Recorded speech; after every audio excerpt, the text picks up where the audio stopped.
Es para mí realmente un placer estar con ustedes esta mañana.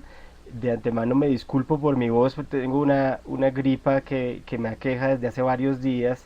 Voy a tratar de silenciar el micrófono cuando tosa, pero si no lo hago, si lo olvido, les pido disculpas desde ahora.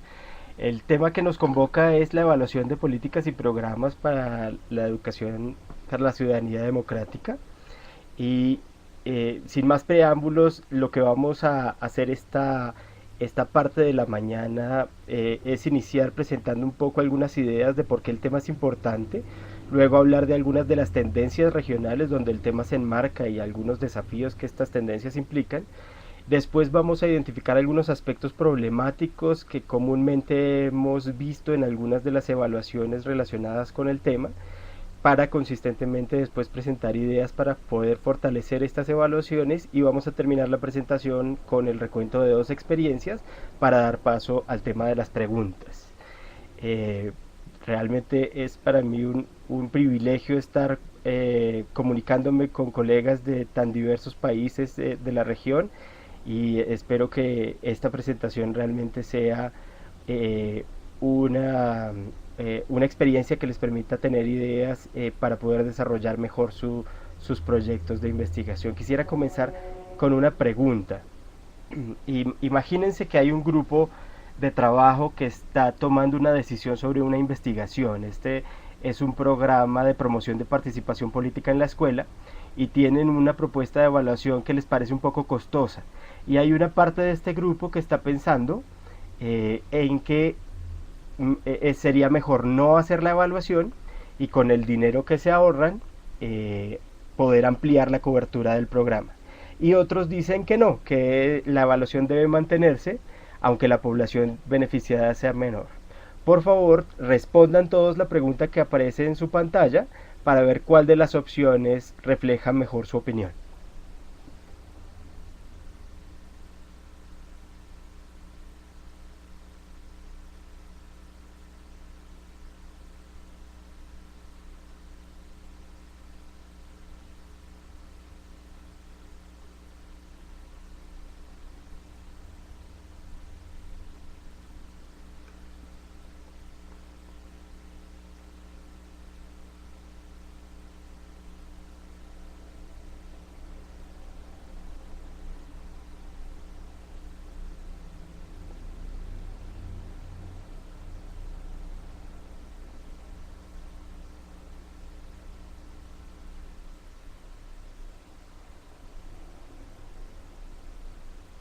Bien, faltan algunas por participar. Si demos unos segundos para que las personas que quizás no han tomado una decisión lo hagan.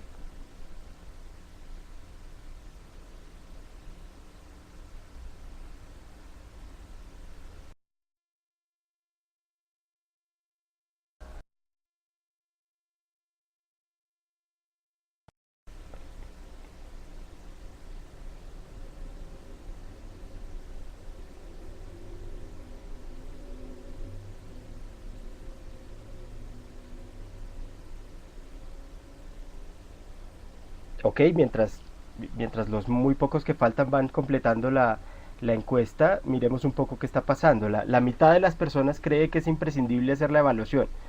Eh, un 40% piensa que se podría quizás simplificar la evaluación para ampliar un poco la cobertura también, es decir, hacer una evaluación más barata, y con la plata que se economicen poder llegar a más personas. Y hay un 10% que cree que es mejor llegar a más gente que hacer la evaluación. En realidad esta no es una pregunta de única respuesta, no podríamos decir que en sí misma hay una respuesta que sea buena y las otras malas. La información que les estamos dando claramente es muy pequeña, y dependería del contexto saber qué es lo más adecuado en este caso. Pero en términos generales, el hacer la evaluación es algo que es altamente deseable. ¿Por qué? Volvamos a la presentación, por favor.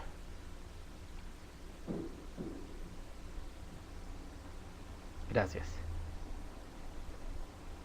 Hacer la evaluación es altamente deseable porque la evaluación es el mecanismo que nos permite saber, primero, si estamos logrando obtener lo que queremos. si los objetivos que estamos buscando con las políticas y los programas que estamos implementando están logrando realmente obtener los resultados que nos hemos trazado. Y no solamente nos permite saber si estamos logrando lo que queremos, sino que también nos da información acerca de cómo lo estamos haciendo. Y esto es fundamental porque esa información acerca de cómo estamos logrando nuestros resultados nos va a servir para poder mejorar esa forma de obtenerlos y así poder hacerlo más eficientemente. O por el contrario, podemos ver que no estamos obteniendo lo que estamos logrando y quizás la forma como estamos tratando de obtener nuestros resultados no es la más adecuada. Y es una muy buena fuente de información para poder pensar en cómo hacer las cosas mejor. Y si tenemos esos dos tipos de información, vamos a tener herramientas mucho más sólidas para tomar decisiones acerca de en qué vamos a gastar nuestros recursos. Los recursos que tenemos siempre son limitados. No importa las fuentes de financiación que tengamos, no importa el apoyo interno o externo con que contemos, siempre los recursos van a ser limitados. Algunas veces tenemos más o menos recursos, pero siempre tenemos que tomar decisiones sobre cómo utilizar esos recursos de la mejor manera. Y la evaluación es una fuente primordial de información para tomar ese tipo de decisiones. Pensemos un poco en el contexto latinoamericano en el que nos encontramos ahora. Desde hace ya varios años, autores como Christian Cox, Rosario Jaramillo, Fernando Reimers han identificado que la región está pasando por un cambio paradigmático en cuanto a educación ciudadana se refiere. Ese cambio paradigmático implica pensar, o más bien repensar, qué, cuándo y dónde se enseña la ciudadanía o lo que antes se llamaba cívica. Estos autores hablan de pasar de la educación cívica a la formación ciudadana. Y ese cambio implica, por un lado, yo no sé a ustedes cómo fue su formación ciudadana en la escuela. Mi formación ciudadana fue muy, entre comillas, tradicional. Yo todavía alcancé a vivir, trabajar sobre asignaturas que se llamaban cívica y urbanidad, en donde muchas veces se trataba no solamente el manejo de la información sobre cómo funcionaba el Estado y algunos mecanismos básicos de participación, sino que allí se incluían cosas relacionadas con la urbanidad y con los buenos modales, por ejemplo. Claramente esto puede ser importante y es más importante para algunas personas que para otras, pero en realidad uno queda con muchas preguntas acerca de qué tanto el tener buenos modales realmente muestra que un ciudadano es competente.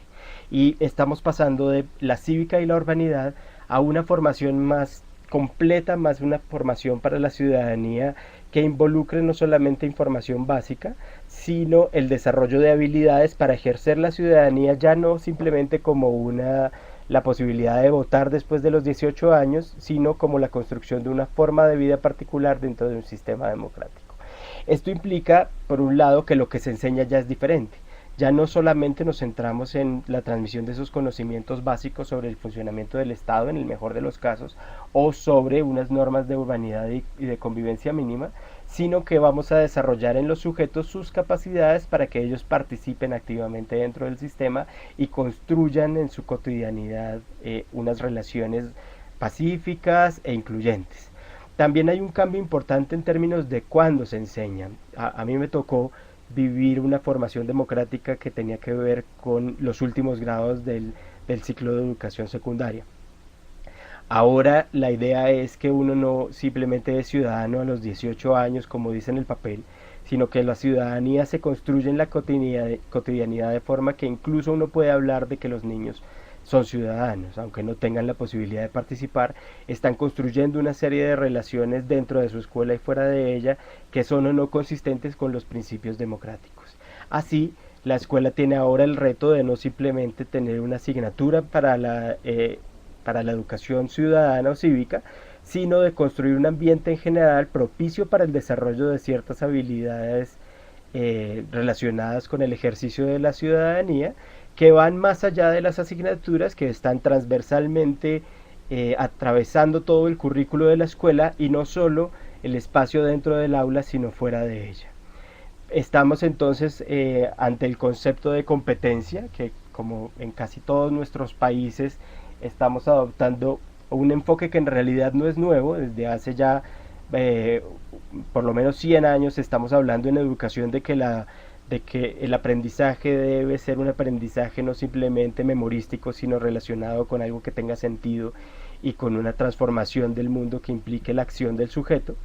pero el concepto de competencias nos ha servido como de marco común para establecer y estandarizar ciertas aproximaciones frente a estos fenómenos que también han llegado a la ciudadanía y a las competencias ciudadanas. El concepto de competencias implica pensar que no simplemente para ser un buen ciudadano hay que tener información, sino que hay que desarrollar habilidades y que estas habilidades se relacionan también con una dimensión afectiva y no solamente cognitiva, y así por ejemplo, podemos desarrollar actitudes favorables frente a la democracia o frente a diversos temas. El concepto entonces de educación para la ciudadanía democrática es un concepto muy amplio que abarca múltiples temáticas. Dentro de la educación para la ciudadanía democrática podemos encontrar la participación política, obviamente, pero también la formación para la convivencia pacífica o programas de inclusión o temáticas de género, todo lo que tiene que ver con la promoción de derechos humanos, lo que tradicionalmente se ha denominado educación en valores, ahora todo lo que tiene que ver con el respeto por el medio ambiente, incluso todos los movimientos en pro de los derechos de los animales, aunque es un tema muy polémico aún, se podría enmarcar dentro del ciudadano. En ese esquema, la educación para la ciudadanía democrática está presente en las políticas de casi todos los países de nuestra región, me atrevería a decir que el mundo. La educación misma siempre ha tenido un interés en formar ciudadanos y en una formación integral más que en una formación en las disciplinas. Y en nuestros países lo que ha venido pasando es que en muchos de ellos se han construido lineamientos o estándares sobre qué es lo que deben aprender los niños o los muchachos y en qué nivel. Todo esto obviamente con características particulares dependiendo del contexto, dependiendo de qué tan centralizado no es cada uno de nuestros sistemas. También hemos avanzado en la construcción de pruebas nacionales, pruebas que nos permitan ver cómo están esos aprendizajes de los estudiantes en términos de ciudadanía. Y además, algunos de nuestros países están participando en estudios internacionales. Vamos a hablar específicamente del estudio internacional de educación cívica y ciudadana más adelante. Y lo que se ve también es que hay una multiplicidad de programas de muy distintos niveles y de muy distinta naturaleza que afrontan problemas o problemáticas relacionadas con la educación para la ciudadanía democrática. Programas tanto oficiales como privados, programas que tienen que ver con las principales problemáticas identificadas regionalmente en cada uno de nuestros países. Y lo que también podemos ver es que existe una brecha entre las políticas y la transformación. No porque trabajemos sobre las políticas la realidad va a cambiar automáticamente, hay que pensar cómo es ese paso y para ese paso la evaluación es especialmente relevante. Hay dos iniciativas regionales que quisiera mencionar. Una es el Programa Interamericano sobre Educación en Valores y Prácticas Democráticas de la OEA, gracias al cual en parte estamos en este webinar.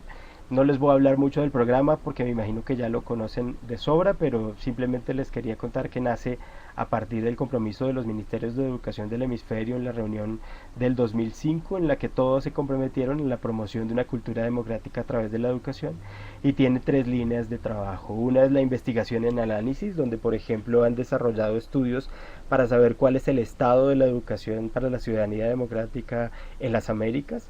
Otro tiene que ver con el desarrollo profesional y de recursos educativos. Parte de lo que hace este componente tiene que ver con los cursos de los que hablaba Romina y unos cursos que se promueven virtualmente, y hay otras actividades adicionales relacionadas con el desarrollo profesional. Y hay además estrategias e iniciativas de cooperación e intercambio de información. Por ejemplo, el programa promueve intercambios o misiones de asistencia técnica para poder compartir experiencias o intercambiar experiencias en la región que han resultado exitosas. Ahí está la dirección de la página web para más información. Otra de las iniciativas regionales que quería mencionar brevemente es el Sistema Regional de Evaluación y Desarrollo de Competencias Ciudadanas, SREDEC. En el SREDEC participan 6 países latinoamericanos, ya los listaba Romina: Colombia, Chile, Guatemala, México, Paraguay y República Dominicana. El SREDEC en su funcionamiento construyó un marco de referencia regional para la formación ciudadana, que es un documento que recoge un poco las particularidades de nuestra región que hacen que el tema de la formación ciudadana sea especialmente relevante y pertinente más allá de que lo sea en cualquier otro país del mundo.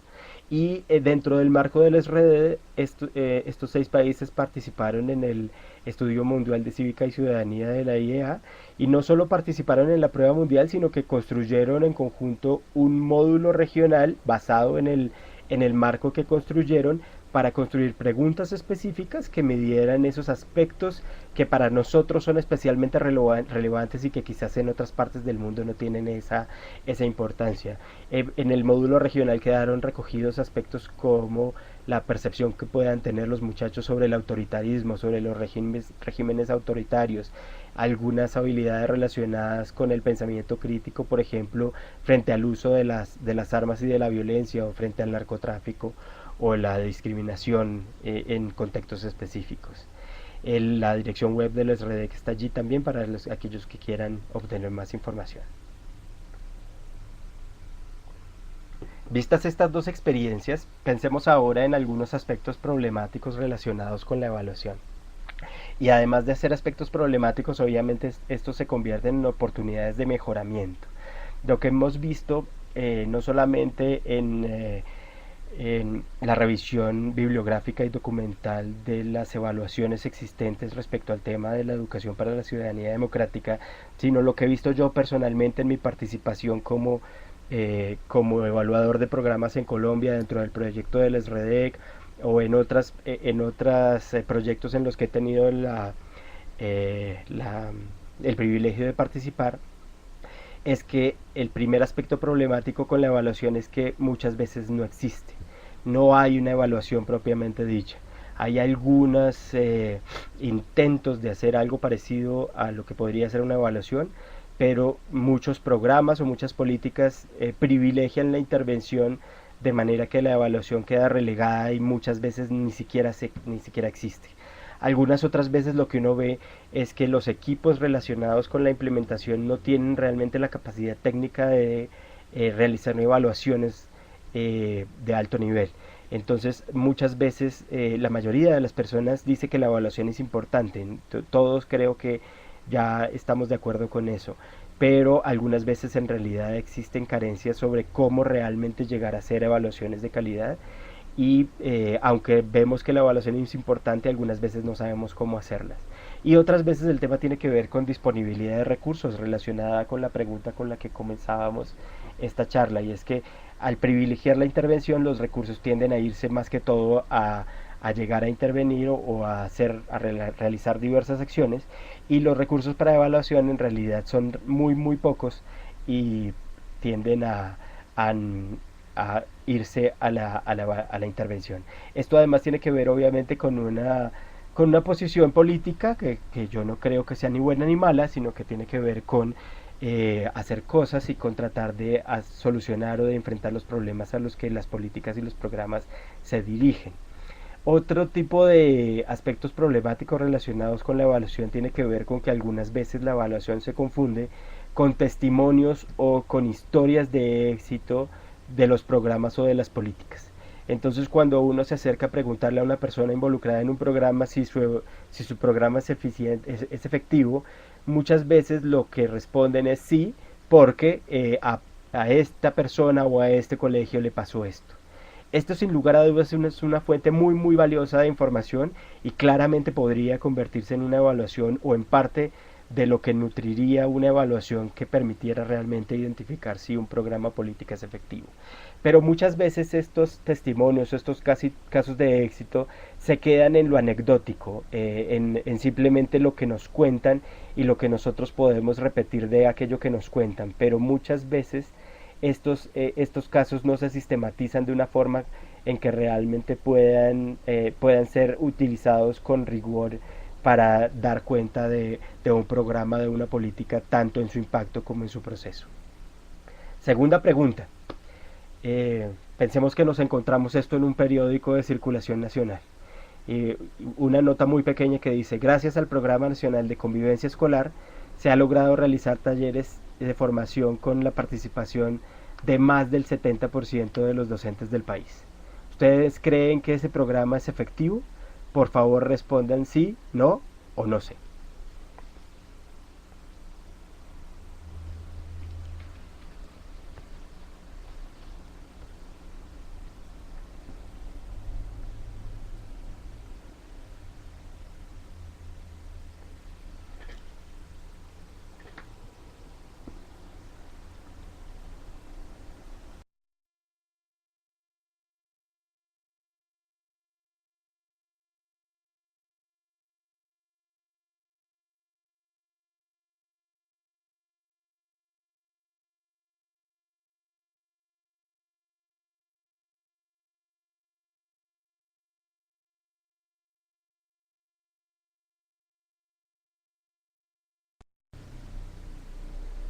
más o menos un tercio de personas han respondido, falta otro tercio. Les pido por favor que respondan.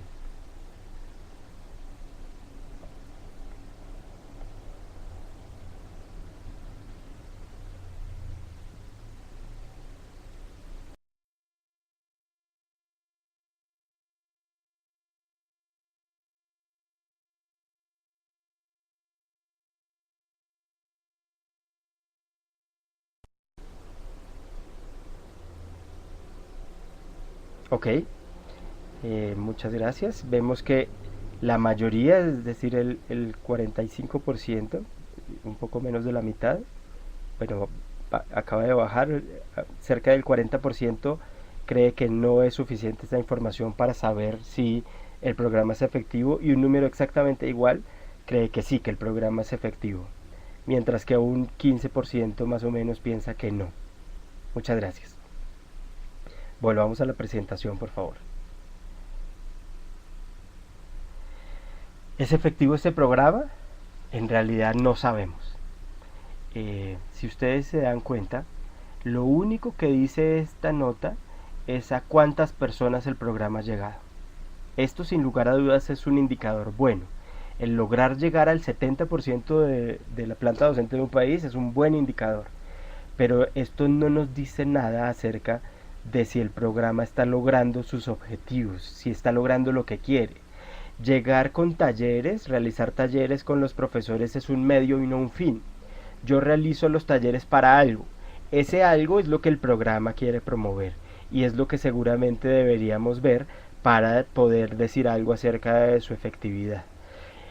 Los indicadores relacionados con el número de talleres, con el número de cartillas entregadas, con el número de horas de observación o de intervención o de acompañamiento, son indicadores de proceso y son muy importantes porque nos ayudan a ver si el programa se está desarrollando como yo lo estoy planeando.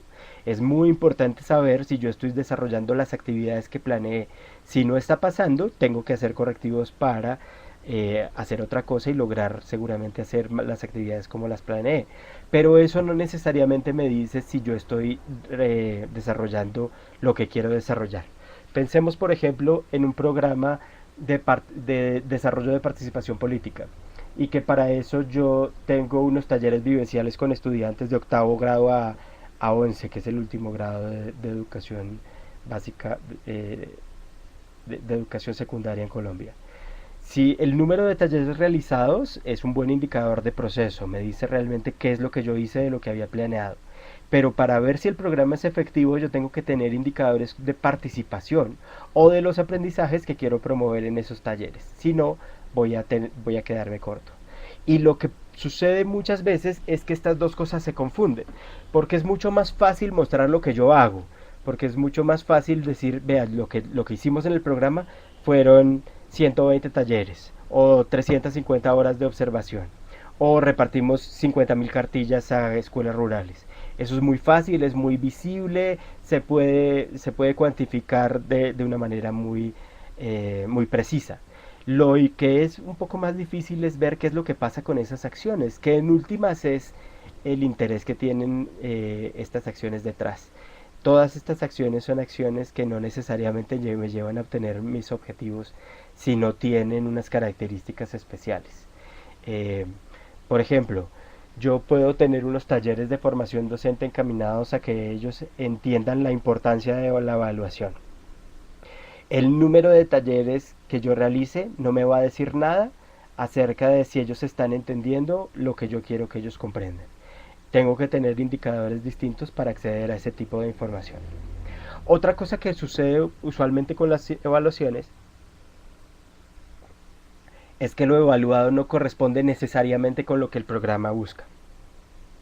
Yo me he encontrado muchas veces, por ejemplo, que muchos programas muestran que son buenos porque la gente está satisfecha con él, o con algunas de las acciones del programa.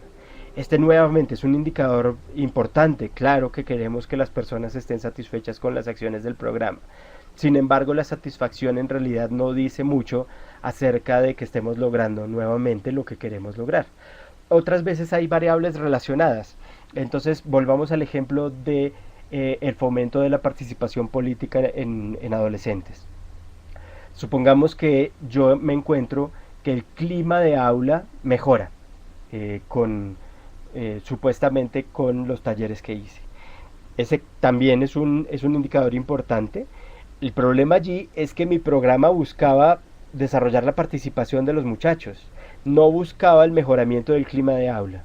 Entonces, si bien sería buenísimo que el programa además pudiera mejorar el clima de aula, si no está logrando promover, mejorar o fortalecer la participación de los muchachos, pues en realidad allí hay algún problema que tengo que ajustar. De golpe tengo que hacer otras cosas para llegar directamente a la participación, o incluso puedo decidir que el programa es muy efectivo para mejorar otras cosas y simplemente me oriento a esas otras cosas.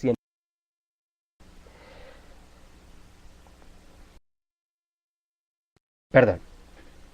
Otro tipo de problemática asociada con los programas y con las políticas tiene que ver con que lo evaluado no corresponde con las acciones del programa.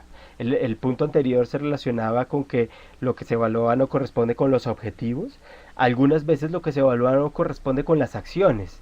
Puede que haya unos objetivos trazados en una línea y que las evaluaciones efectivamente estén midiendo esos objetivos, pero el problema se da en que las acciones no son claramente conducentes a esos objetivos.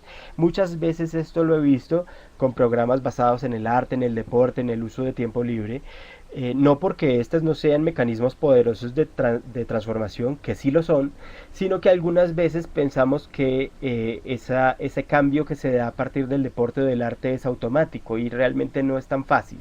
Por ejemplo, he visto programas que pretenden desarrollar habilidades relacionadas con la resolución de conflictos por medio del deporte. Hasta ahí bien. El problema es cómo y en qué situación específica voy a construir acciones para que los muchachos o los estudiantes o los niños o los adultos practicando un deporte puedan aprender a manejar además efectivamente sus conflictos o pacíficamente sus conflictos. Porque el deporte en realidad puede ser incluso un buen escenario para aprender lo contrario. El deporte implica competencia, al deporte incluso algunos deportes implican contacto físico.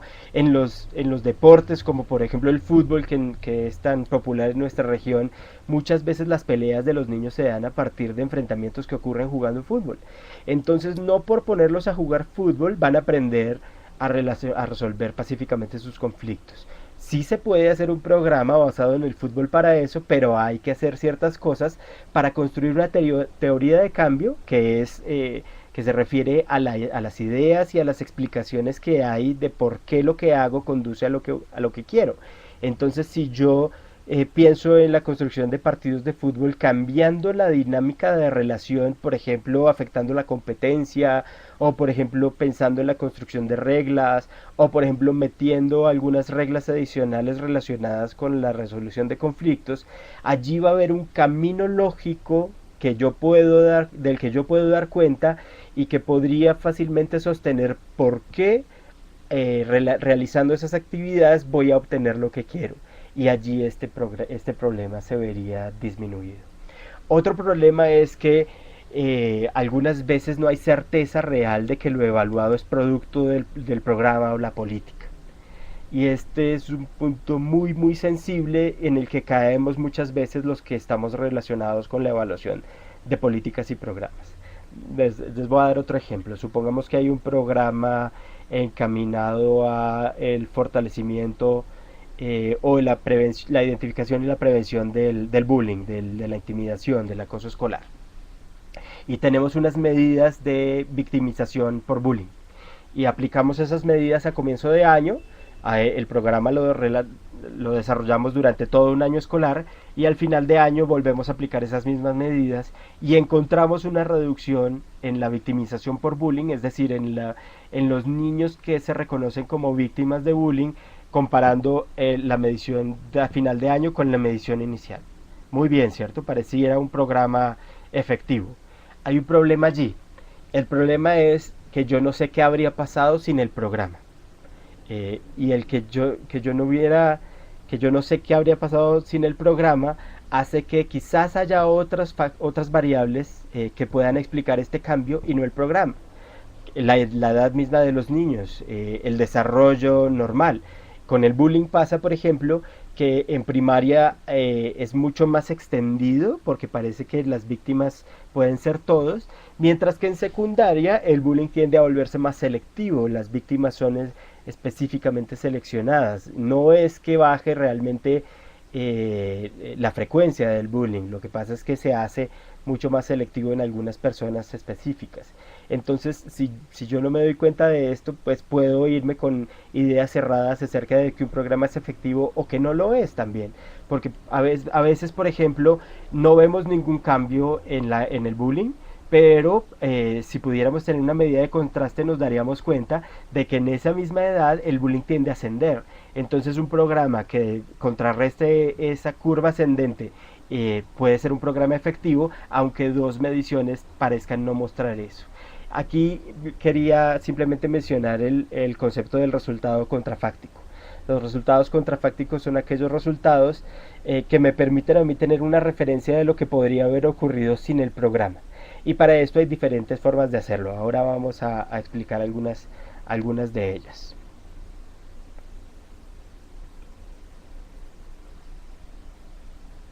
Miremos,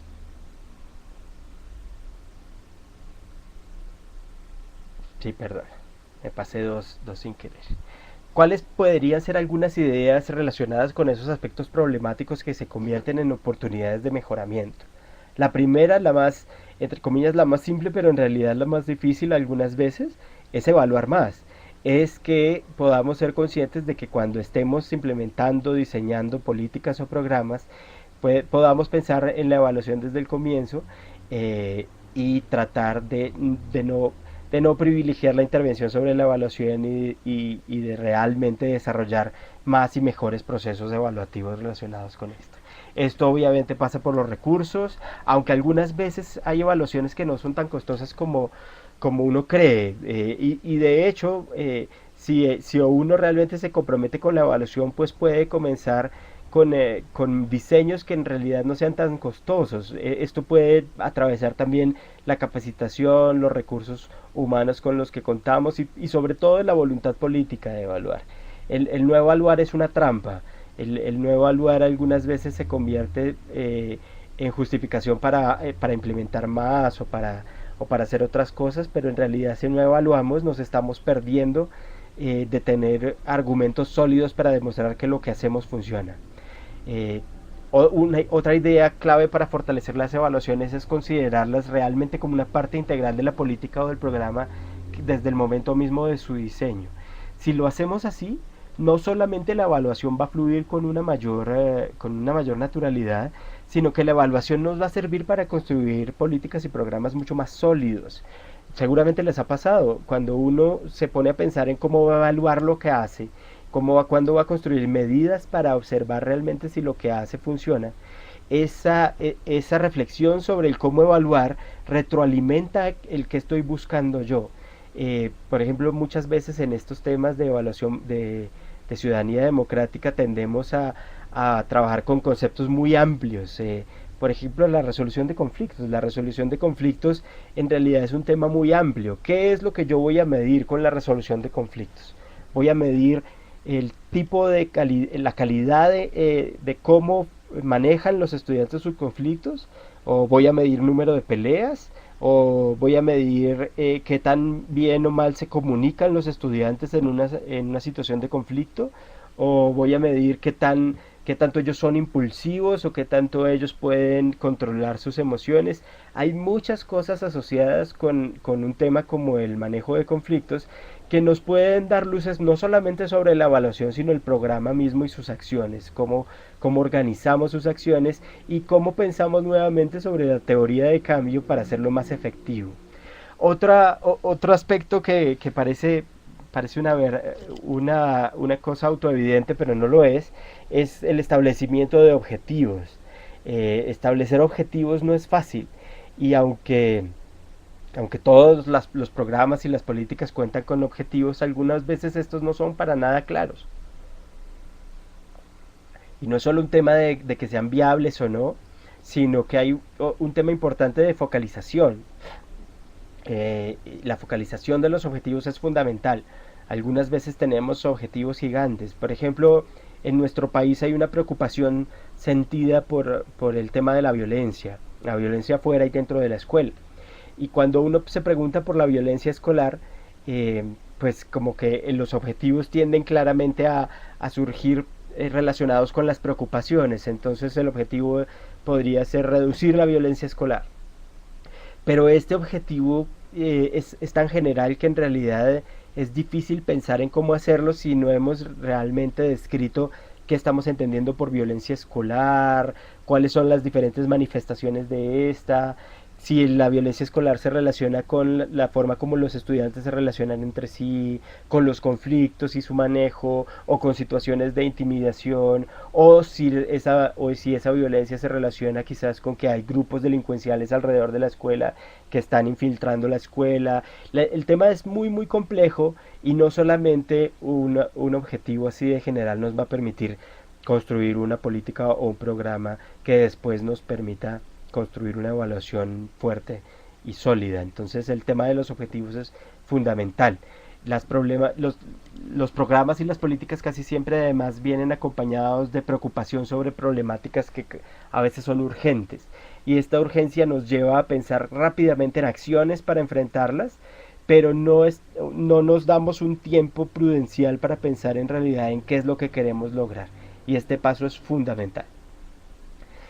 Otra idea para mejorar o fortalecer las evaluaciones de políticas o programas es planear acciones que nos lleven realmente al logro de los objetivos trazados. Y esto también puede sonar una verdad muy evidente, pero algunas veces como que entramos en lugares comunes, los talleres, la formación, las campañas, la sensibilización, pero no pensamos en realidad cómo es que eso nos va a llevar a obtener los objetivos. También porque los objetivos muchas veces están formulados de una manera tan amplia que pues que todo cabe. Entonces yo formulo un objetivo amplio y tengo una estrategia casi que estándar para llegar a esos objetivos, pero en realidad algunas veces falta describir en mucho más detalle la teoría de cambio, que son los mecanismos por los cuales esas acciones conducen a lograr esos objetivos. Y si tengo eso descrito en detalle, la evaluación me puede permitir no solamente ver si estoy logrando los productos finales, sino además si en ese proceso que yo estoy describiendo estoy logrando de golpe unos resultados previos que me van a permitir llegar a ese producto final. Y por otro lado está pensar en el diseño de la evaluación, que en realidad el diseño de la evaluación, si se dan cuenta, no es el primer punto. El primer punto tiene que ver con otras cosas que están antes de pensar en el diseño de la evaluación. Una idea para fortalecer los diseños es comenzar a distinguir muy claramente entre proceso e impacto, que a veces es muy difícil. ¿Cuáles son mis indicadores de proceso y cuáles son mis indicadores de impacto? Los indicadores de impacto son aquellos relacionados con lo que el programa quiere lograr, con sus resultados. Y los indicadores de proceso son aquellos relacionados con el buen desarrollo de las acciones para lograr esos resultados de impacto. Ambos son importantes. Ambos son muy importantes para retroalimentar el programa. Sin embargo, la confusión entre proceso e impacto nos lleva a veces a decir cosas sobre la efectividad del programa que son erradas, como la de la pregunta que discutíamos al comienzo de esta parte de la presentación. Es muy importante entonces que los resultados se relacionen tanto con los objetivos y con las acciones del programa. ¿Cómo podemos hacer para saber si los resultados por el programa son producto del mismo y no de otras variables? Aquí el concepto de comparación es fundamental. Tenemos que compararlo con algo que se parezca a lo que habría ocurrido si el programa o la política no existiera. El primero y más simple son las mediciones en diferentes momentos, el ejemplo que les daba del programa para identificar y prevenir el bullying.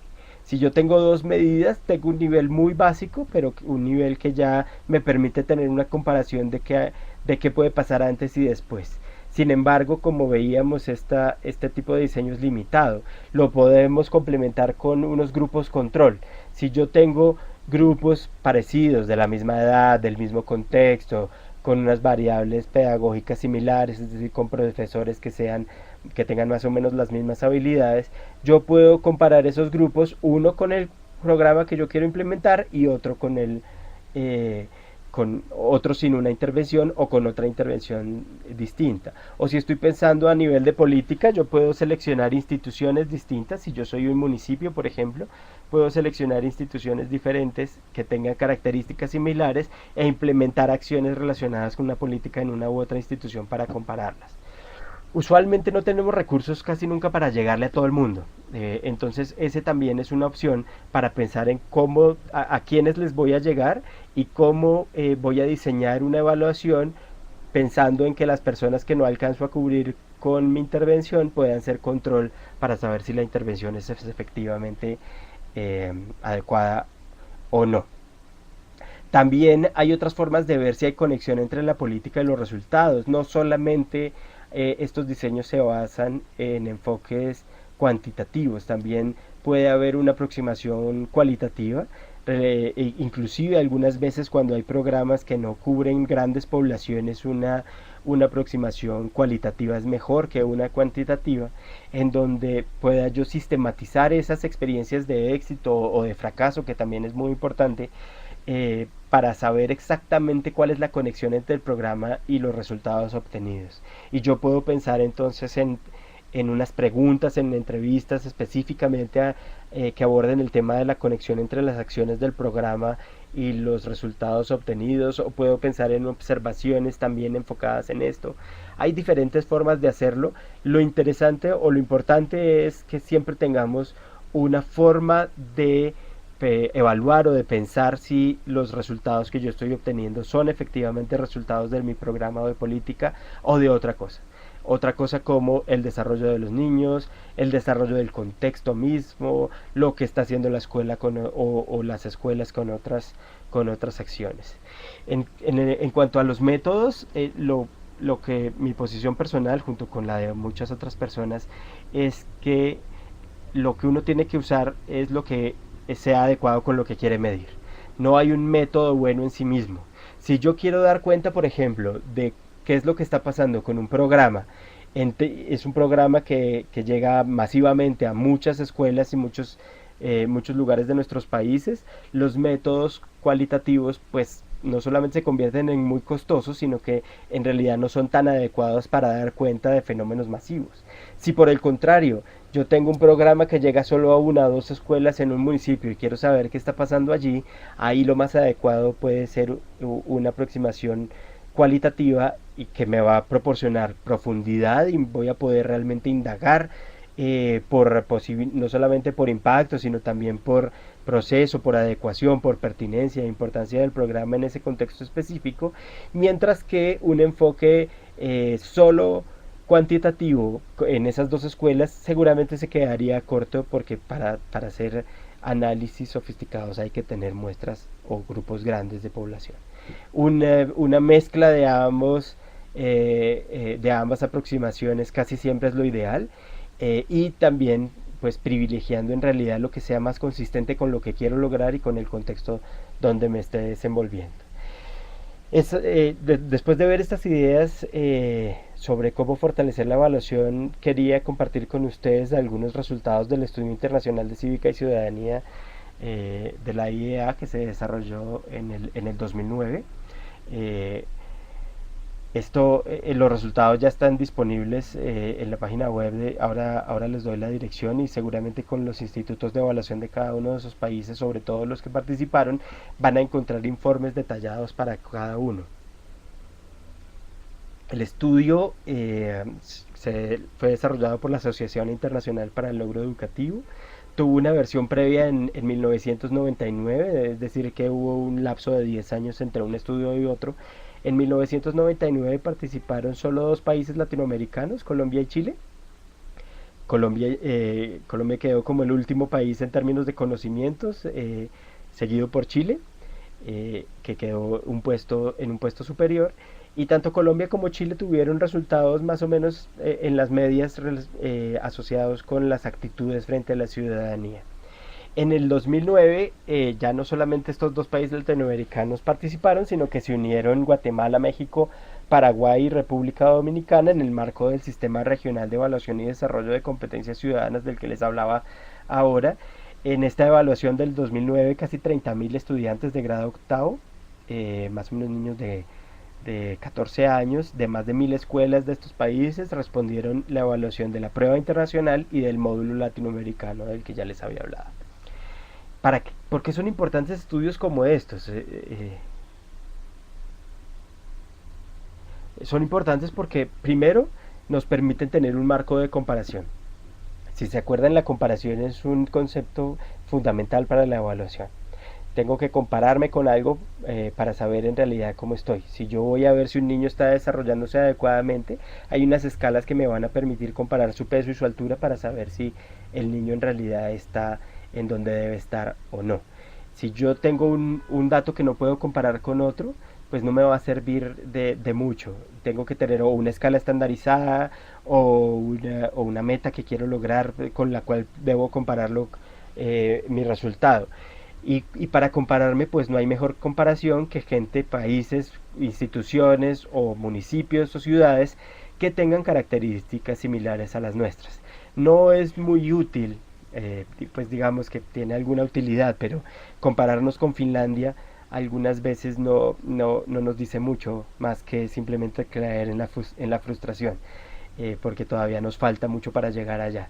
Pero si, por ejemplo, nos comparamos con países vecinos, con países que tienen características similares, nos vamos a dar cuenta que quizás nosotros tenemos unas potencialidades, tenemos unas fortalezas de las cuales los otros países pueden aprender, y que nosotros también podemos aprender de lo que nos falta. Entonces, si tenemos un bajo nivel de competencias, por ejemplo, competencias cognitivas de pensamiento crítico, y vemos que hay otro país que tiene unas competencias mucho más altas allí, por un lado podemos ver que estamos un poco ante una posibilidad de mejoramiento, pero también podemos indagar sobre qué es lo que ocurre en ese país para que esos resultados sean los que estamos viendo.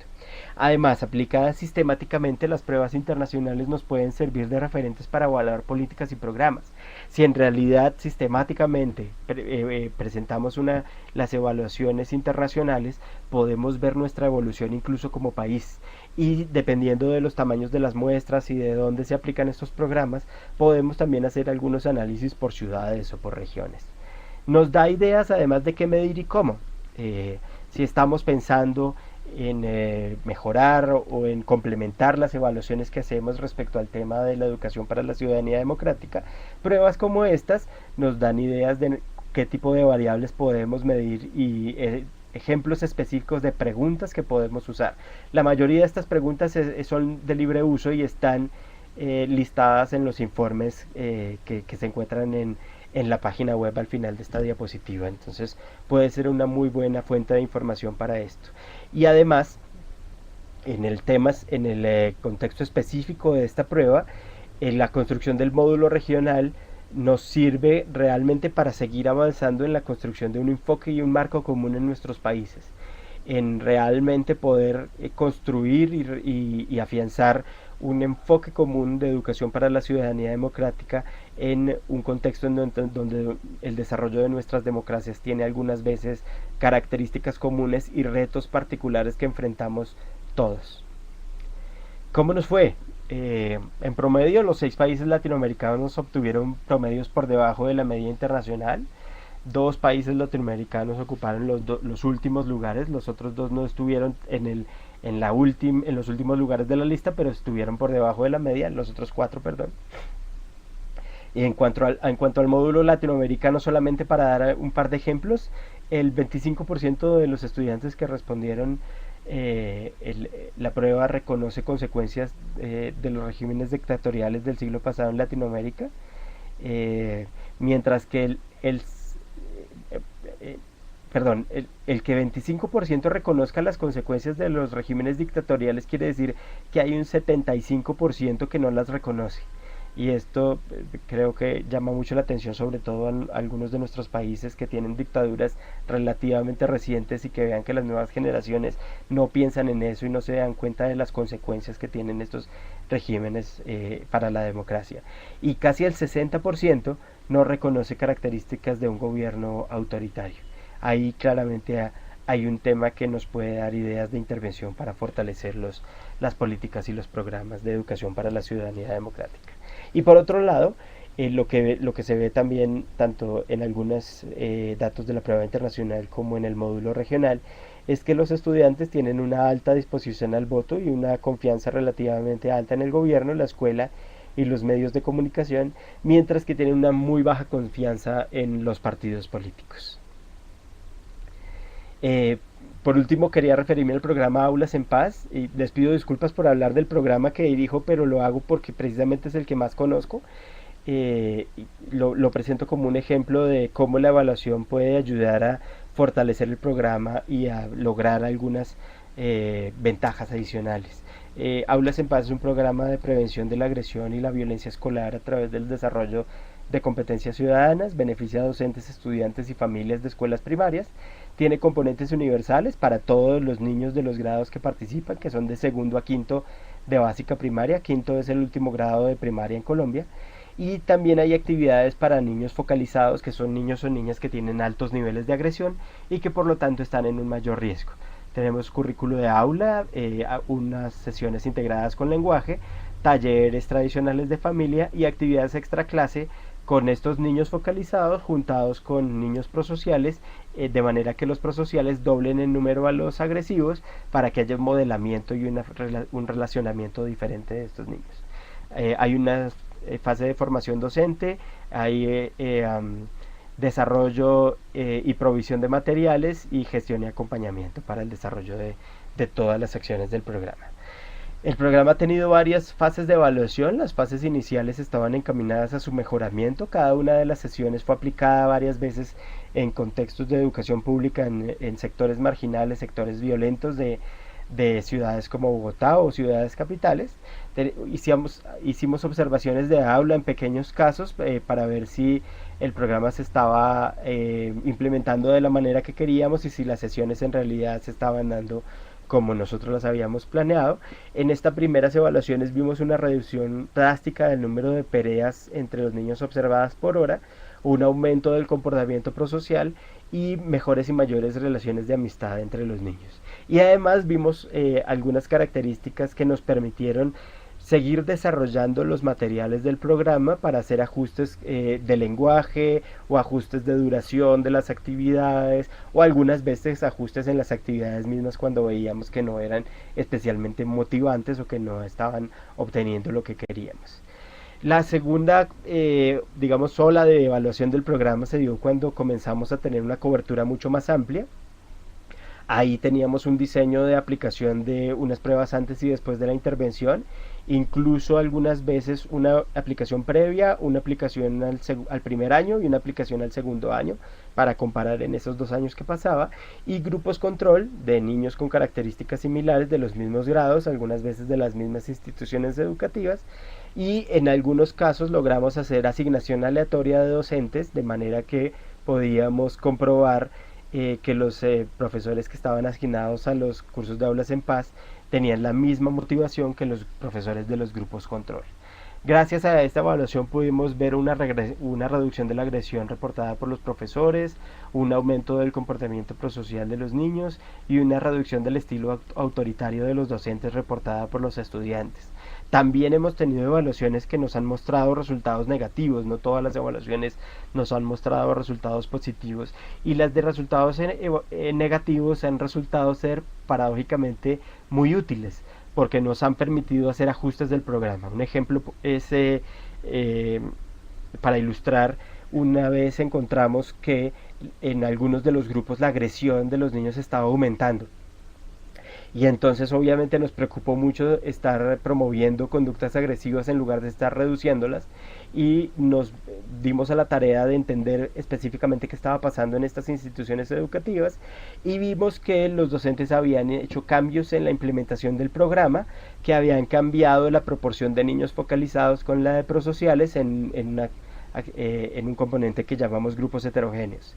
Y eso nos sirvió para darnos cuenta del riesgo tan grande que había cuando los profesores hacían ese cambio, que lo hacían porque tenían una problemática muy grande y querían tener más cobertura de niños con problemas, pero nos dimos cuenta de que eso, en lugar de traer más bien podía ser algo negativo que podía incrementar la problemática. O por ejemplo, al comparar colegios que tenían mejores resultados que otros, también vimos que algunas veces había docentes que no habían recibido suficiente capacitación por nuestra parte y entonces no tenían las herramientas realmente para desarrollar las sesiones del programa como las habíamos pensado. Eso nos llevó también a fortalecer la formación docente y a pensar cómo dar herramientas de manera más efectiva para que los profesores pudieran realmente obtener los resultados que nosotros buscábamos. La evaluación nos ha permitido determinar si cumplimos o no los objetivos que nos hemos propuesto, nos ha permitido identificar oportunidades de mejoramiento como las que les comentaba ahora, nos ha permitido obtener reconocimientos y premios. Nos ganamos un concurso convocado por la Universidad Católica de Chile y nos lo ganamos en la categoría en donde específicamente buscaban iniciativas con evidencia de impacto. Si no hubiéramos tenido evaluación como la teníamos, no habríamos podido ni siquiera participar para poder optar por, este, por este reconocimiento. Y una ventaja particular de la evaluación en el caso del programa Aulas en Paz es que nos ha permitido compartir la experiencia. Gracias a una de las convocatorias de asistencia técnica, de misiones de asistencia técnica del Programa Interamericano de Educación en Valores y Prácticas Democráticas de la OEA, pudimos llegar a México para replicar, o más bien para intercambiar nuestra experiencia con colegas mexicanos, de manera que Aulas en Paz se está implementando ahora en Monterrey, México, gracias a una alianza que establecimos con una organización que se llama Vía Educación. Ahí está el programa, en la página web del programa para quienes quieran más información. Para cerrar quisiera hacerles una última pregunta, y es esta. Cuando un programa política es bueno, ¿no necesita evaluación? Es decir, si estamos seguros de las bondades de un programa política, ¿será que la evaluación no es necesaria? Respondan por favor.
Bien, en desacuerdo la gran mayoría.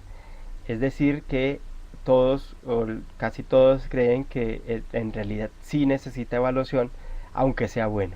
Solo una persona está algo en desacuerdo, ninguno está de acuerdo con eso. Yo también habría marcado en desacuerdo. Ahora mientras esperaba que respondieran, veo un problema en la pregunta que hice yo, pero eh, el no puede establecer problemas de doble negación, pero creo que todos entendieron perfectamente la pregunta y aquí no fue problemático. En realidad, claramente uno siempre debe estar pensando en que la evaluación es importante. En este caso específico uno se preguntaría, bueno, ¿y cómo saben que el programa es bueno? Porque precisamente la evaluación es la que me permitiría a mí dar un concepto evaluativo de la bondad o no de un programa. Si yo no he hecho evaluación, difícilmente voy a saber que es bueno.